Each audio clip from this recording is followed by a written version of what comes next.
Pam's case points to the fact that somehow she was able to retain coherent perception and memory whilst clinically dead. This suggests the possibility of some kind of mind-brain separation. When the heart is stopped and the brain is not functioning, it really is not functioning. There can be no memory. It can't be remembering experiences in some way which are occurring at that time, because the memory circuits don't work.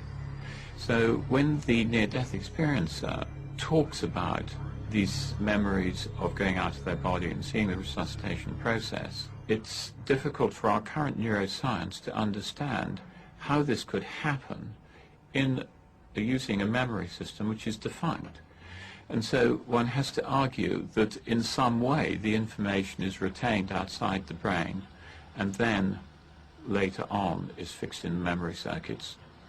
Or you have to argue that it somehow or other occurs in the brain and goes into memory in a way we don't understand. Whilst near-death experiences change lives, they've also given some individuals extraordinary experiences that they would never have dreamt of.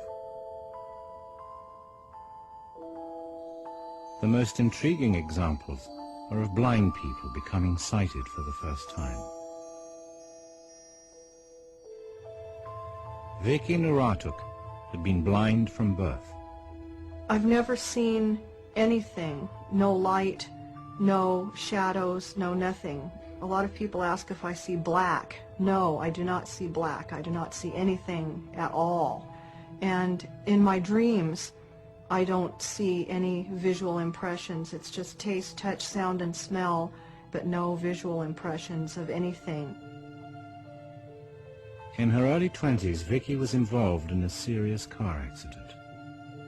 The next thing I recall, I was in Harborview Medical Center and looking down at everything that was happening, and it was frightening because I'm not accustomed to see things visually because I'd never had before, and initially it was pretty scary.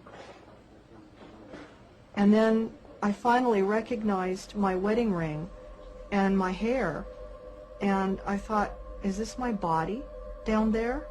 And am I dead or what? We can't bring her back, get the crash drum.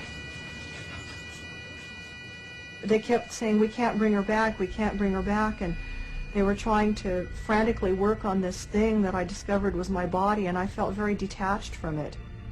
And sort of, so what? And I was thinking, you know, what are these people getting so upset about? Then I thought, I'm out of here. I can't get these people to listen to me. And as soon as I thought that, I went up through the ceiling as if it were nothing. And it was wonderful to be out there and be free, not worry about bumping into anything. And I knew where I was going. And I heard this sound of wind chimes. It was the most incredible sound that I could describe. It was from the very lowest to the very highest tones.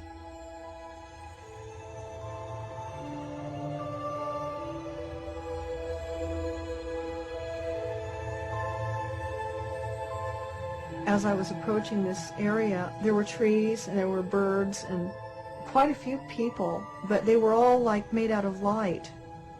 And I could see, and it was incredible, really beautiful, and I was overwhelmed by that experience because I couldn't really imagine what light was like.